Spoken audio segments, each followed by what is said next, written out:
Porque o Paulo Porto, psicólogo, está aqui no estúdio para a gente ainda falar sobre os motivos que levam os adultos a tratar bebê reborn como real. Doutor Paulo, por gentileza, venha cá. O senhor está bem? Ótimo. Bom ter você aqui para a gente poder debater esse tema. A Aline trouxe para nós alguns esclarecimentos importantes, falando a respeito da terapia da boneca, que são utilizadas inclusive para tratar até o Alzheimer, ajudar as pessoas para ter essa conexão. Na visão do senhor, isso que a gente tem visto na internet, esse debate, críticas, como que o senhor avalia os riscos para a saúde mental das pessoas? Você veja bem, foi muito bacana essa reportagem, eu acho que traz luz a um tema que está muito sensível, né? Eu vejo que tem diferentes perfis. Nós temos aquelas pessoas, adulto ou criança, que utiliza a boneca de maneira lúdica, que brinca, isso é saudável, isso é importante, não tem problema nenhum. Nós temos um outro perfil que monta um cenário, veste um personagem e faz conteúdo para a internet. E no conteúdo da internet eu tenho que sensibilizar, eu tenho que chocar, mas muitas vezes aquilo é um personagem. Certo. Então, às vezes, aquele personagem vai tratar a boneca como se o humano fosse, mas porque isso é entretenimento. É que nem um filme. Entende? As redes sociais cada vez estão mais profissionais, então a gente tem que ter esse cuidado.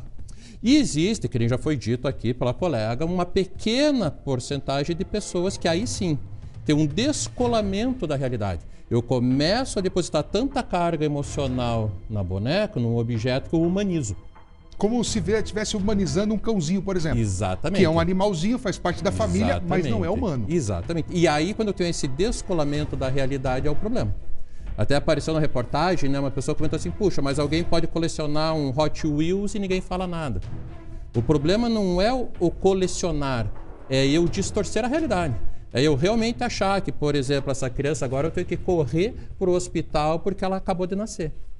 Se eu realmente acredito ao alimentar, isso, exatamente. Trocar fralda, colocar para ver televisão. Exatamente. Porque a linha ela é sensível. Eu até posso, de repente, na minha hora de brincar, na minha hora lúdica, falar assim, eu vou colocar ali para ver TV, eu vou simular que eu vou dar um mamar, mas no fundo eu sei que é uma brincadeira. Acabou a brincadeira, eu volto para a realidade.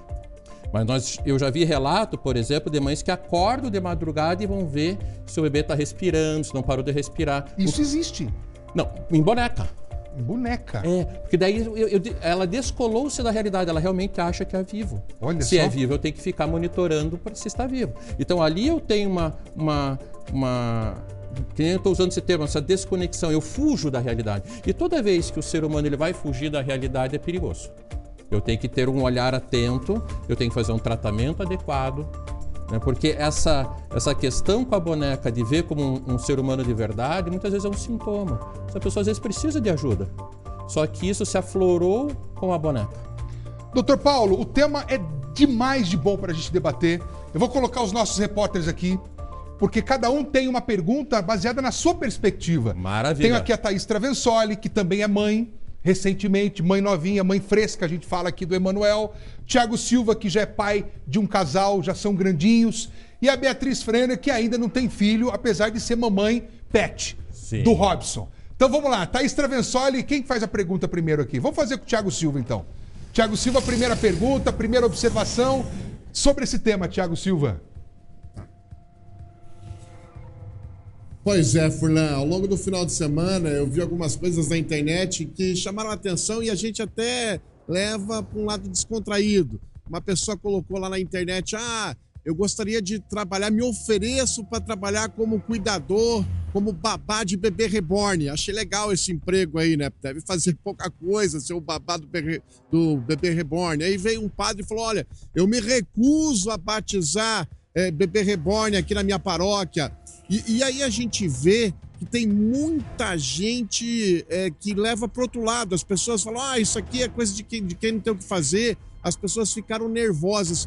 Como é que o público, né, tem que lidar com uma pessoa que tem esse tipo de atitude? A pergunta para o Dr. Paulo, para o psicólogo, em relação ao público que vê, né, o outro lado. Como é que eu tenho que lidar com essa pessoa que cuida hoje do bebê reborn, que tem um bebê reborn em casa, doutor?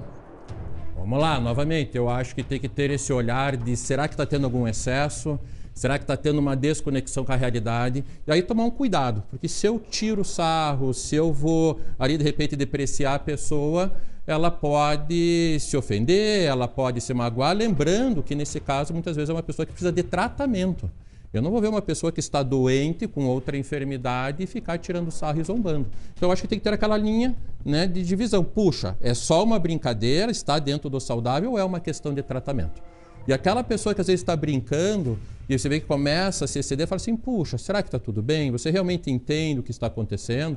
Então eu acho que a gente sempre tem que ter uma postura de respeito, principalmente se a gente está dentro de uma situação que pode ser de doença. Bom, a Aline, que faz esses bebês, brilhantemente o trabalho dela, que tem que ser super valorizado mesmo pela perfeição, acabou de falar aqui ao vivo que mais de 80% do público é o público infantil. Sim. Vamos lá para Thaís Traversoli, então. Só fazer um parênteses, me permite? Claro, doutor Paulo. E aí no infantil é diferente. Porque na infância a gente tem aquela etapa imaginativa. Que é lúdica. É lúdica, e eu tenho meu amigo imaginário. Tem. Então a criança realmente lidar como se o humano fosse... Aí eu não tenho essa preocupação de desconexão com a realidade. A criança sim pode e deve fantasiar. A criança sim pode ter seu amigo imaginário. Lógico, se tiver uma situação de excesso, aí tem que ter atenção. Mas todo o alerta que eu estou fazendo é pensando na situação do adulto. Entendi. Tiago Silva, obrigado. Vamos lá para Thaís Traversoli agora. Thaís, e aí? Oi, Furlan, olha só, quero saber o seguinte do Dr. Paulo. Primeiro, a Prefeitura de Curitiba recentemente na rede social, no Instagram, fez até um post indicando, alertando que quem tiver com bebê reborn não pode usar assento preferencial no transporte coletivo. Inclusive, a gente citou isso na reportagem agora há pouco aqui no Balanço Geral. Na Câmara dos Deputados, também já tem deputado comentando sobre bebê reborn. Hoje, inclusive, na Câmara Municipal de Curitiba, uma colega da RIC TV esteve na sessão e disse que alguns vereadores também comentaram de bebê reborn. O que eu quero saber do Dr. Paulo é o seguinte: o fato do poder público, né, de grandes autoridades falarem disso, já começarem a trazer sugestões de projeto, isso está antecipado? Isso é bom ou pode ser um problema? Já trazer essa discussão para o poder público relacionada ao bebê reborn? Ou será, complementando a pergunta dela, doutor Paulo, se me permite? Com certeza. Ou será que até os legisladores não entenderam a piada?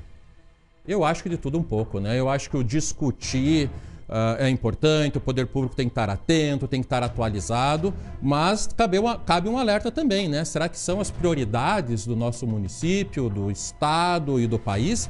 Né? Então acho que discutir ok, porque a gente pode ter sim uma situação de utilizar a bebê reborn de má fé.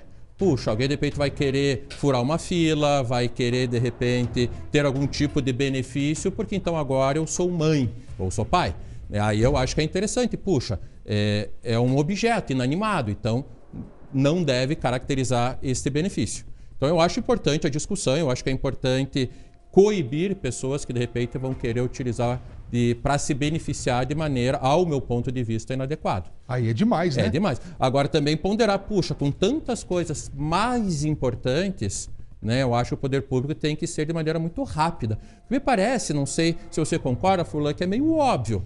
É um objeto. É um objeto feito com muito carinho, é um objeto para brincar, é um objeto que serve para aprendizado, mas não deixa de ser um objeto. Não tem vida, né? Não tem vida. Mas olha, vou falar pra você, se tiver no colo de uma pessoa mal intencionada, Passa. Olha aí, quem que fala que isso aqui não é um bebê? Exatamente. Olha o trabalho que a Aline faz, gente, é inacreditável. Parece Exatamente. Um humaninho. Beatriz Frenner, mãe de Pet, a mãe do Robson, qual é a tua percepção, a tua pergunta, o teu questionamento com relação a esse tema? Nossa, muito boas as falas que já trouxeram aqui, tanto a Aline quanto o Dr. Paulo, mas me chamou a atenção um ponto que a Aline falou sobre o uso terapêutico das bonecas. Tem um pequeno percentual, mas que ainda pode ser aplicado ali para terapias. Eu queria saber então do Dr. Paulo que tipo de pessoa pode se tornar um paciente que se favorece desses bebês reborns, para de repente alguém que estiver assistindo, tem alguém em casa que está passando por um momento difícil, ou até mesmo pessoas com Alzheimer ou outras doenças ou transtornos similares que possam usar então desse assunto que foi tão polêmico, mas até de uma forma positiva. Existe realmente um uso terapêutico do bebê reborn, doutor? Boa tarde. Boa tarde, vamos lá, pode existir sim. Agora, sempre lembrando que o bebê reborn ele tem que ser visto como um recurso. Ele não vai substituir um profissional. Então, por exemplo, eu tenho uma situação de depressão pós-parto, tem uma situação de algum trauma envolvendo criança, a bebê reborn, como ela remete à realidade, ela vai ativar essa área sensorial. Mas a nossa colega, ela gosta de animais, gosta de pet. Eu tenho muitos processos de terapia utilizando cachorros, utilizando cavalo. Então, eu vejo assim, é uma ferramenta auxiliar. Você não pode falar assim, puxa, tem Alzheimer, eu vou comprar uma bebê reborn. Não. Puxa, eu vou fazer ali, associar, por exemplo, com fotos dos netos, vou fazer, às vezes, uma atividade de luxo. Puxa, agora cuide para trabalhar ali, de repente, a sensibilização, a coordenação motora. Então, é uma ferramenta ou é algo que vai vir a auxiliar. Mas pode, sim, ser utilizado de maneira como um recurso terapêutico. Beatriz Frenner, obrigado. Thaís Travensoli, Thiago Silva, nossos repórteres. Dr. Paulo Porto, muito obrigado. Obrigado.